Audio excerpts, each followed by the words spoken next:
প্রেগনেন্সির ১ম ৩ মাস একটি ভ্যালুয়েবল সময়। এই সময়টাকে আমাদেরকে সবাইকে সতর্ক থাকতে হবে।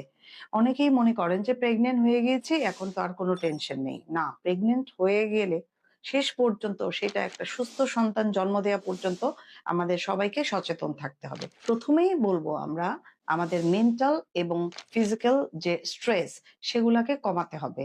আপনাকে একটু রিল্যাক্সেশন এর মধ্যে থাকতে হবে। আপনাকে হেলদি ডায়েট করতে হবে। এই সময়টা কিন্তু আপনার প্রচন্ড রকমের বমি, মাথা ঘুরানো এই লক্ষণগুলো দেখা দিবে। আপনি খুব অল্প, অল্প করে ফ্রিকোয়েন্ট আপনার মিলটাকে তৈরি করে সাজিয়ে নিবেন। যে খাদ্যটাই আপনার ভালো লাগে সেই খাদ্যটাই খাবার চেষ্টা করবেন। এবং অনেকেই মনে করে যে আমি এখন জার্নি করতে পারি, আমি একটু বিয়ের দাওয়াতে যাচ্ছি। না, আসলে আপনি খুব ইম্পোর্টেন্ট কারণ ছাড়া আপনি দৌড়ঝাঁপ, মুভমেন্ট করা থেকে আপনাকে বিরত থাকতে হবে। এবং আপনাকে প্রচুর পরিমাণ হাইড্রেটেড থাকতে হবে।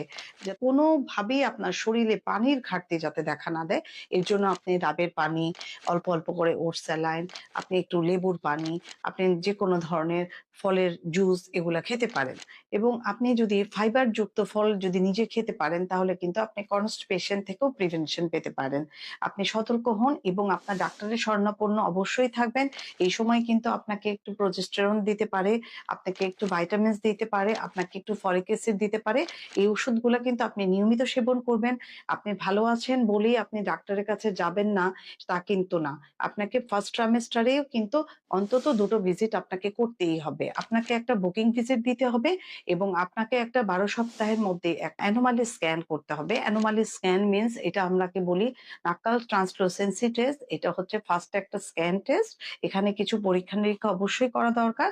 যেগুলোতে আমরা অনেক সময় ডাউন সিনড্রোম বা কোনো জেনেটিক ডিসঅর্ডার গুলা আমরা আগে থেকেই বাচ্চার আছে কিনা সেটা ধরতে পারি। ধন্যবাদ।